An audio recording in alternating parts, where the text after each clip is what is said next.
All right, is it going? Yes. All right, welcome. We have a new guest today. This is Heather. And we brought her on because she is a behavioralist Yes. specializing in All things animals. all things animals. I've worked And with everything from Okay. tigers, elephants, Mhm. dolphins, dogs, Obviously. pigeons. Pigeons. Yeah. Okay. Wow. Big cats. Okay. Cool. Yeah. So obviously Ashley just got a new kitten. I did. And there's She's like a new- perfect. How old? I think she's like 2.5 months, Aww. or like almost. What's 3. your favorite part about her? She will sit on your lap and purr, Oh. and she talks. She's cute. I have a weakness for kittens. She lets us take her because we bring her to the office every time we're at work. So every other day at least, we're taking her from the house into the car and bringing her into the office, and she's like fine with all of it. Do you have a little harness? You just put her in a little carrier. No, just put her in the car. The vet told us to get a carrier, Yeah. but she's fine. Okay. So yeah. So obviously kittens and there's like a new puppy at the gym too. Oh yeah, he looks Right. so cute. Yeah. So I didn't know Milo passed though, which kind of breaks my heart. But yes, Yes. unfortunately. Oh, I remember mine. Right after He's- the quarantine started, he passed away like 4 days later or something. Mm. yeah, It was sad. It's okay. He was like 17. He was old. Good He life. lived a long life. yeah, Okay. he was hurting a little bit too. So yes. So let's start out because we pick a brain, right? So part of what I wanted was, what I was thinking was, we could make it very like enlightening in a way, where maybe there's a lot of stuff that, you know, people usually with pets don't even think about that could actually really help them out, right? So the first question we talked about was, with kittens or puppies, what are some things that people, you notice, inadvertently do? Maybe they think they're playing with the kitten or puppy, or acting with treating in a certain way, not necessarily bad in their mind, that actually causes them to be, say, aggressive or violent as they get older. Yeah, aggression actually is very rare. A lot of people don't realize that. True aggression can be defined by an animal wanting to hurt another animal or wanting to hurt another human. So the true definition of aggression is the intent to harm. A lot of times you guys can probably think a dog that's growling is actually doing the opposite. It's saying like, I would like to not hurt you, please don't come near me. Oh. So we misread a lot of the body language, and a couple things that people get wrong, in my opinion. And keep in mind, I like to consider myself an animal translator. I don't fully speak dog, I don't fully speak cat, but I just have a lot of experience. It's just like adopting a new language. You can have a pretty good hold of it and have a pretty good feel for it, but whether or not I'm gonna be completely immersed in that, I always tell people, like, guidelines, like, don't take exactly what I say, because you can say something to one person and they take it one way. You say the exact same thing to a different person, and based on their experiences, they take it another way. So with animals, it's the same thing. Okay.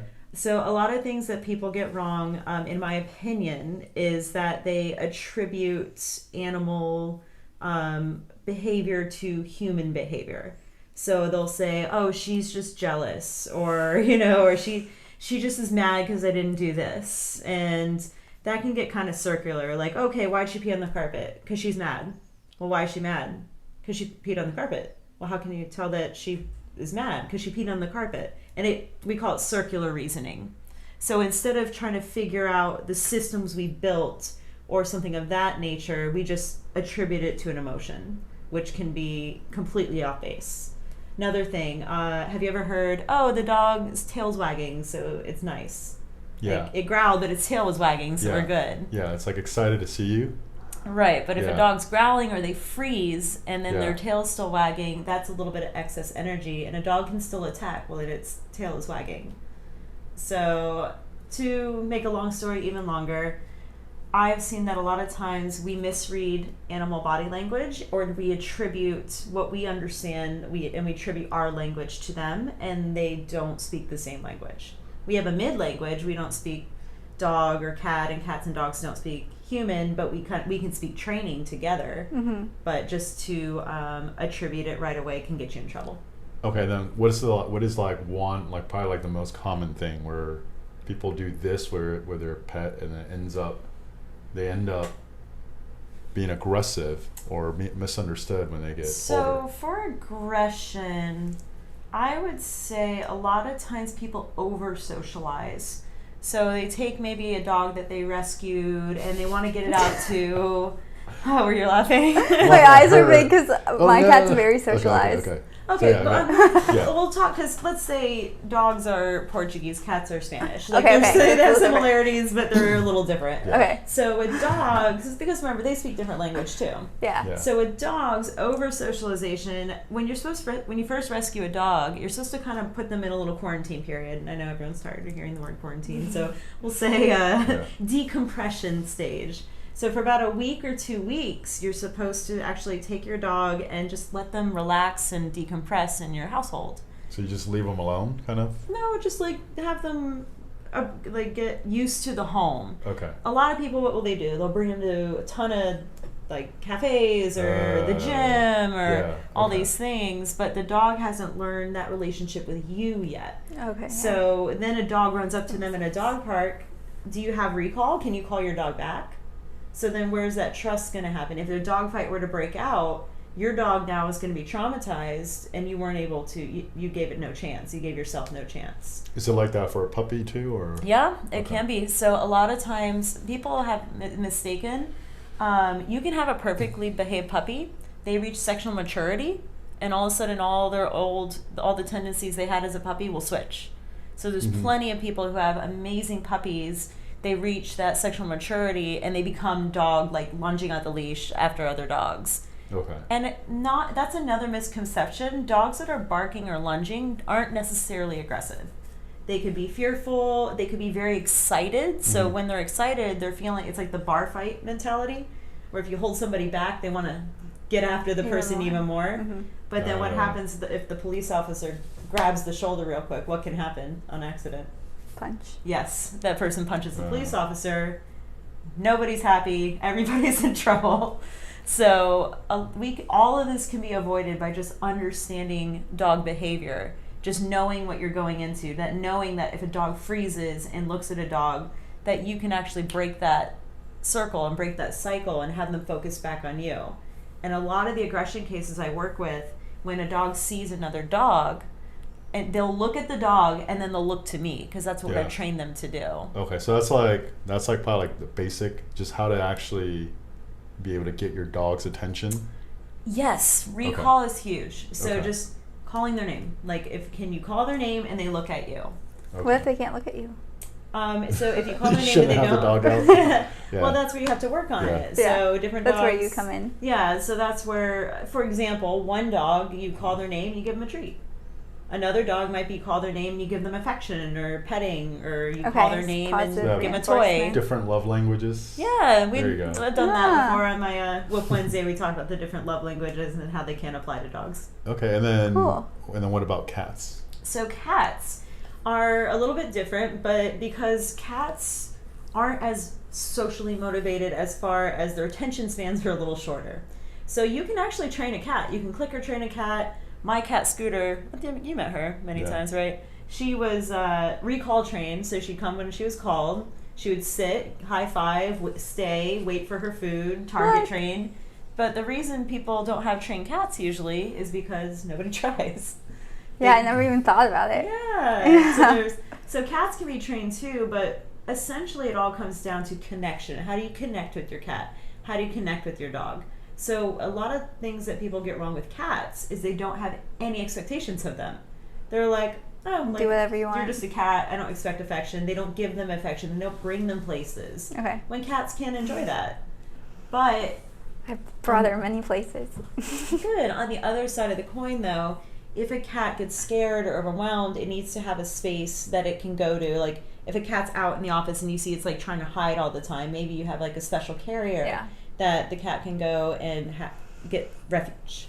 So with cats, it's more connecting with them, making sure that you're keeping them like enriched. So Mm-hmm. a lot of times people just leave their cats at home, and they have emotional needs, and they're hunters. So they don't necessarily want their food just to be out all day. And a lot of cats get fat that way. But you can use food Yeah. for training. You can actually put a bunch of like 7 different dishes around the house, and they go find their food while you're gone. You can sprinkle stuff like cool. cinnamon or like safe spices for cats to sniff, and catnip and toys. So if you Cool. enrich your cat and they're used to having that in their life, then you're going to have a much happier animal. Cool. I have a question. Sure. So she's in the office a lot, and a lot of people walk in. She's gotten stepped on a few times. Oh. I know, it kind of breaks my heart. And the last time we were here, she slept. She has a place to hide. She like sleeps between the desk and the wall. But she was there like the entire time, and it kind of worries me that she has like trauma from being stepped on now. It's possible. So Yeah. if you think about it, if it hurt, had a traumatic experience, then she's going to want to stay hidden. It's kind of her natural tendency. Mm-hmm. So what you can do is just give her a little safe space. Like give her like they actually make pop-up crates that you can buy on Amazon. It starts off as a ring, and then you just throw it and it pops up into this little crate. That's and then they cute. can kind of go in if they want to, but just give them a space that they can be, you can put them in, or they can go into at their own accord, so they can feel safe and warm and just Yeah. out of feet way. Yeah. Oh. Well, So- I don't think it will ruin her forever, but she just might need a little more little time. positive to outweigh the negative. Yeah. Or maybe She- keep her on a harness with like a little that's called Come With Me Kitty. Come with me. Yeah. And a cat harness is a little different than a dog harness. So the cat harness with the leash, it has a lot more give. So Okay. when they do like a little spring or something, it has They can kind of a go. little bit of a bounce. So then So what does a harness do though? You can walk it. Yeah, you can walk cats. Yep. Not all cats Interesting. enjoy it. So if you're out there and you're wanting to walk your cat, and then you get the pet rock, you put the harness on and they just freeze and fall over. You're gonna have to like put them in the grass and let them walk around. Make sure they have flea and tick. Make sure they have shots. Make sure they're chipped or they have a collar, just in case something Yeah. happens. These are all good things to know.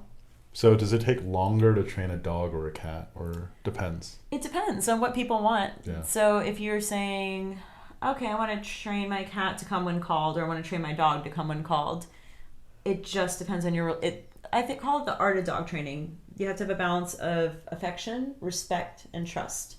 So just like with people, if your balance is off, like if I respect Yeah. and trust you, but I don't have Yeah. any affection towards you, our friendship is going to be one way. Or if I have affection towards you and I have a lot of respect for you, but I don't trust you, that relationship's going to be a little off. You Yeah. have to have all three. Same with animals.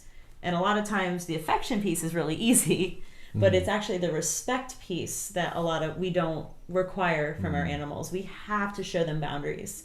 And a lot of times people, going back to love languages, we think we're showing them love that they are receiving, but we're actually creating a less confident, a more unsure animal, because it's kind of like letting your kid run around Disney World, and then it's time to go, they're crying and telling you you're the worst because you're making them leave. They don't even connect that you brought them there. Kind of the same with animals. We have to give them boundaries, and they have to respect our space. They have to respect our rules in our household and basically our society. We bring them in. It's not their natural realm. Okay. Yeah. And then your what is it, like positive reinforcement? That's your okay. So let's just say a dog has what you would consider a behavior that you don't want. Yes. How do you positively have them do something else? Okay, so it's in generality, but yeah. Well, So I yeah, get the let's just gist. I get the specific, yeah. gist. So positive reinforcement is just literally saying that in order for a behavior to increase, you're adding something to the equation. That's all it means. There's negative reinforcement, which means behavior increases, but you're taking something away from the equation for it to increase. So positive punishment, similar vein, and then there's negative punishment, but punishment just means behavior goes away. So if your dog is barking and you yell no, and it continues barking, what is that? Well, you're giving attention Yeah. to what It's you actually don't want. positive reinforcement. Okay, yeah. So that's kind of the funny thing is Yeah. people define it wrong.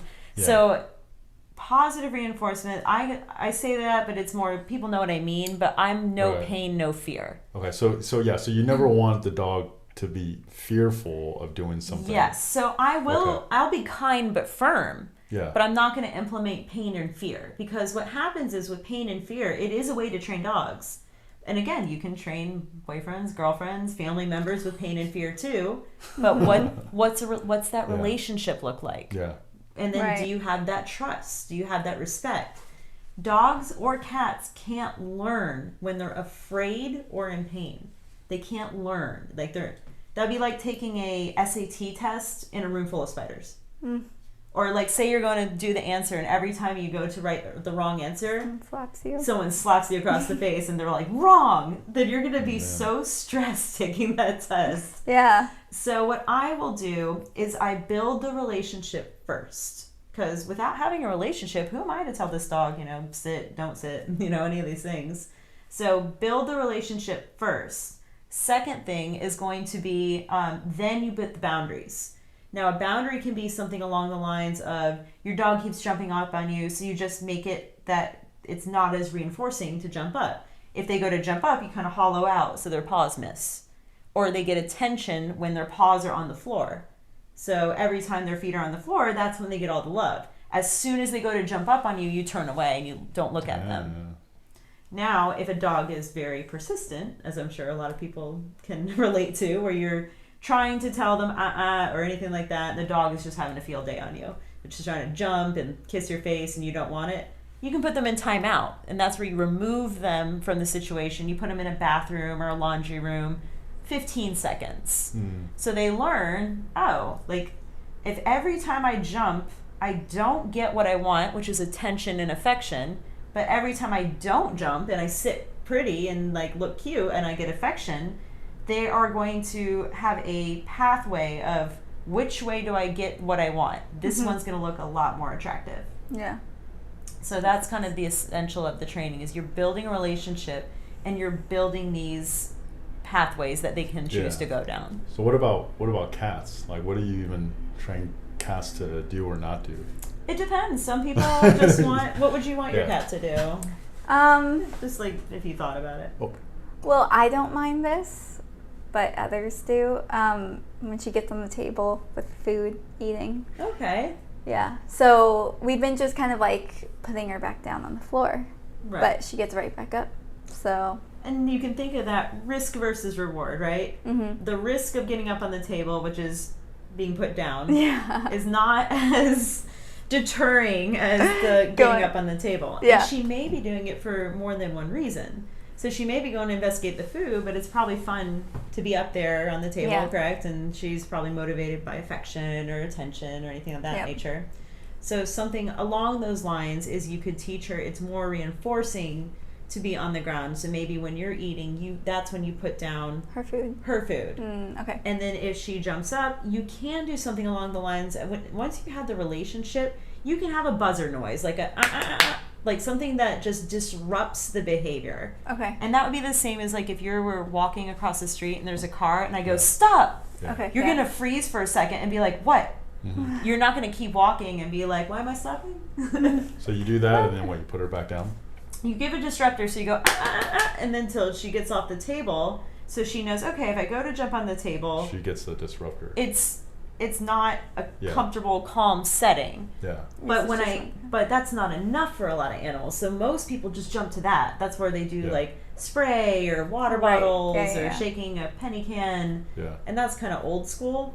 But think about it: if that's all you do, but you don't tell your animals What you to do do want. right Yeah. or what they Yeah. can do, you're just putting a Band-Aid on it. You're not actually solving what made them want to get up there in the first place. They Yeah. still had those desires. They still have those drives, but you've just shaken a penny can at them. They're So just because a kid looks at candy and you say, you can't have that. No. You slap their hand. They're still going to want the candy. They're just going to get it when you're not there. So that's with animals. We have to make the alternative behavior more appealing, if not just as appealing. Okay. So I can give her a treat. when I put her down. So I wouldn't have her jump up and then down, but you can teach her on off, not on the table, but I would recommend like having like a box or something, and then tell her on, treat her, off, treat her, on, off. Then you just treat for off, never on. And then the other thing you can do is when she jumps up, you can do the and then you can put her food down, and you can give her a couple things to do on the ground. Okay. So now she knows jumping up, she knows you don't want her to do it because you've responded consistently. Anytime she jumps on the table, you give her the buzzer, the wrong answer. Yeah. No pain, no fear. You have the relationship. She doesn't fear you're going to hurt her. It's just a disruptor. She's like, oh, like, what's going on? This is noise. Yeah. And then the food or the treats or the enrichment is going to help her be down there. But I'll have you think of one thing. Where do cats like to be? On the couch. In a box. In a High up. box. Oh, High up. Yes. That's why I'm okay. On the couch. So I would suggest doing something where if there's something higher than the counter or an alternate, like either a cat tower, or there's a lot of trendy little cat shelves Cat that tower. people, Yeah, the cat towers. There's cat Yeah. shelves too. You can just put up these little shelves and they don't look like eyesores. They're actually kind Yeah. of cute, and you can put like I wouldn't put a little plant on there because they'll knock that right Yeah. But when they have that area, they'll go to their spot. You keep putting treats and doing training on there. What's more rewarding, the shelf or the counter? Yeah. Ah. Okay, there you So go. now you've given them a spot that is now acknowledged their instinctual need to be high up and to monitor. Yeah. They're close to you, but they're not in your zone. Why do they like being high up? I never actually realized that. It's till now. instinctual. It's just It's what they do. Yeah, it's what they do. Just like dogs like to be in dens, cats like to be high up. We're social primates. We like to gather in groups and live in homes. Yeah, live in shelter. If you think about it, the human being, we tend to like to have our community, and we tend to like to have a secure shelter and a body of water somewhere near. Yeah. Thus, lakes, pools, Mm. beaches, why they appeal to us. Okay. So changing directions a little Sure. bit. So were you always like good with connecting with animals? Was that something that Yes. so like you already had that gift or Yes, I feel that we all have, you probably would relate to this, but we all have our purpose we've been put here for. Yes. And that we've connected with. And they typically say that happens in childhood. Like we kind of know why we were here in childhood, but we lose touch with that. Right. Yeah. I mean, my first word was my dog's name. You know, like I was always obsessed with animals.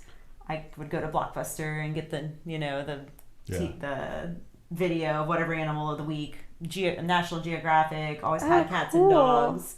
Anything I did always aligned with animals. So when I work with them, even though I'm learning different languages, like whether it be dolphin or elephant, I've always connected with them. okay, and then so then what do you think your specific like what are you specifically I guess like talented at?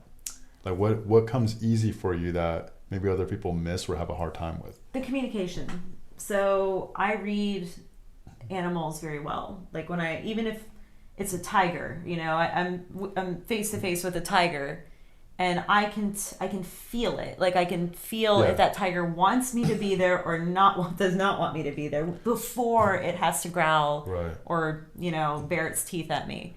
And then I'm going to respect that. So I feel like I can do that a lot quicker. So if I walk into a house, a lot of people say, "Oh, you're the dog whisperer. She never does this, or she never wants this or that." But it's just like if you walk into a room and you're good with people, Yeah. you're more magnetic. You're kind of drawn. You know what to say. You just it's a part of you. You know, you don't have to study it. Yeah. So that part I've always known because it just feel natural, and I've been around them and I connect with it.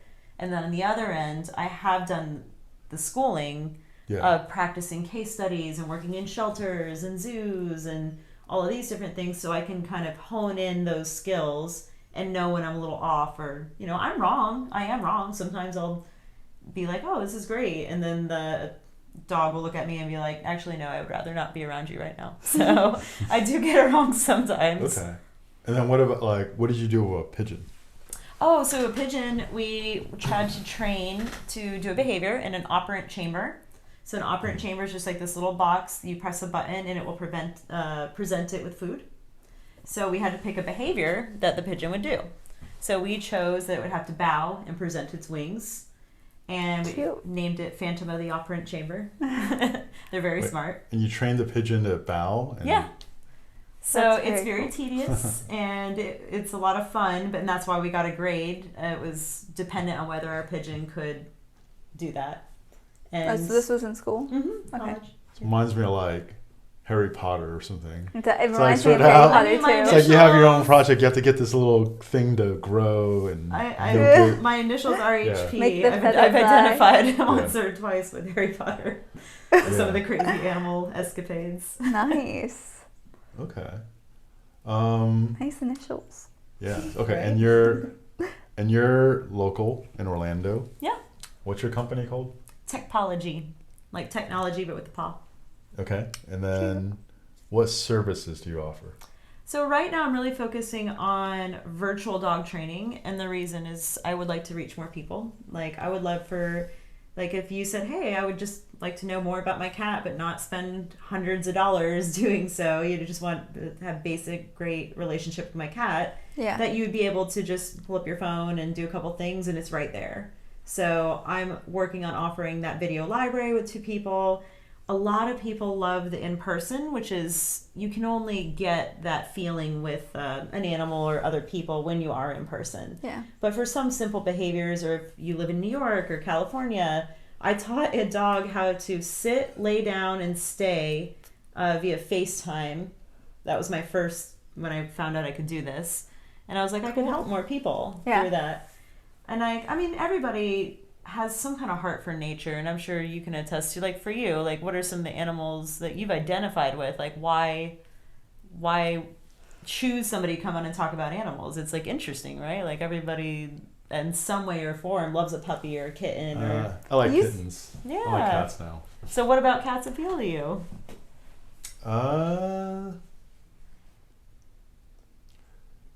Like it's you earn their attention, Yeah. and also you have to give them space when they want to do whatever they want to do, and it's not like a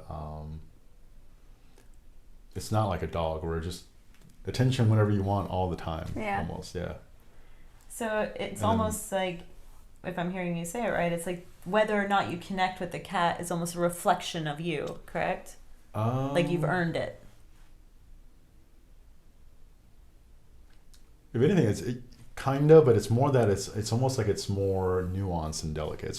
It feels more complicated, and also they're just so athletic and soft. Yeah, So that soft. too. Like Yeah. just seeing a cat just jump, or just some of the stuff it does. It's just very impressive. So We're yeah. bringing the wild into our world. I think Yeah. that's one of the really cool things is we have these incredible animals that are just, whether it be cat or dog, it doesn't matter. Like even lizards or snakes, like you see this piece of nature, this like crafted athlete or Yeah.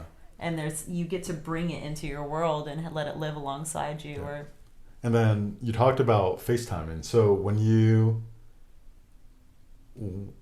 how much of a feel do you get for the animal when you're seeing it through, say, like a Zoom call or FaceTime? so that's something I feel is pretty specific to me. I don't think it's doable for everybody. Yeah. I think I'm learning a lot more that I can transfer it over. And the same thing is like if you're FaceTiming with a friend and they seem sad, like you can be like, hey, you seem sad. Like you don't have to be there to Right. know they feel To pick up on sad. that. But there's going to be some nuances. It's not going to be the same. But I feel I'm starting to get to that point where I'm teaching the person how to teach the dog. I'm teaching the person how to teach their cat. If I want to train an animal, obviously I can't train it via FaceTime. If I'm trying to create that connection between the dog and me or the cat and me, but I can do that quickly. Yeah. So if I'm saying, hey, I would love to have you create a better relationship, and they put their camera on and their dog's like not looking at them, like trying to sniff over there, I can say, okay, it looks like we have a big focus problem. Or if the dog, they tell them sit and then they lay down, roll over, give paw, and then like ring a bell. Cute. I'm like, looks like we've reached a robot dog where they're going through all the motions. Yeah. So for virtual training, it's very similar in the fact that I can see what's going on, and then if I give them a couple tweaks, like, hey, instead of stepping back, step forward, call once, wait 15 seconds, and then ignore. And then once they do that, if I see the dog's behavior change, then we know that I've done it correctly. Yeah. And then the other cool thing is they don't have to be with me live. So Yeah. people will have questions. They don't have to wait for a trainer to come the next week. They grab their phone, they set it up, and they video it, and they send it to me to look at it and say, hey, you're just a little bit off. Very much like virtual Yeah. coaching, you know? Yeah. Cool.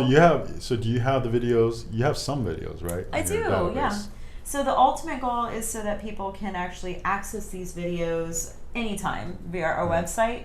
And right now we have Woof Wednesdays through Winter Garden app that you can download, and it's on the Technology website under videos. And it just walks through like how do you get your dog to do place, how do you get your dog to sit, how do you react when a aggressive dog is on the same side of the street. So it does give people tips and tricks, but my big goal right now is I'm still working in person, but these slots are becoming a lot less. Yeah. And we're Yeah. trying to go more towards virtual for the only reason that we're trying to help more people. Yeah. And my biggest focus is communication in animals. How do animals communicate? The body language. How do we communicate with them? How do we encode that? So that's right now the next step. And we Okay. also will be working a lot with VR or AR. So you eventually will be able to use a headset and safely work with a aggressive dog, say, that you don't actually have to be in the room with to get a feel for it. What? Yeah. Okay. Crazy. Right? Okay. That's why it's technology. I love Yeah. love it both. Anything else? Oh, do I need to have? Because you asked me, do I put her in a harness or crate? Like when I drive her here, should I? So the biggest thing for that, Like, no, it's like it's your life and it's your, that's why I tell people, like, I don't tell people, oh, your dog shouldn't jump on you. Like, who am I to say that? If Yeah. you want your dog to jump on you, then I would just suggest ask for it. I tell people the difference between, okay, if this is what you want, here's a better way of getting it. So if you want to bring your kitty over here, I recommend doing that. But just think of it this way, because I've seen it happen. Somebody was transporting their dog, and he likes to sit on the console. Somebody else hit his car while he was parked, yeah. and the dog hit the windshield. Oh. And it's okay, he's safe. But Okay.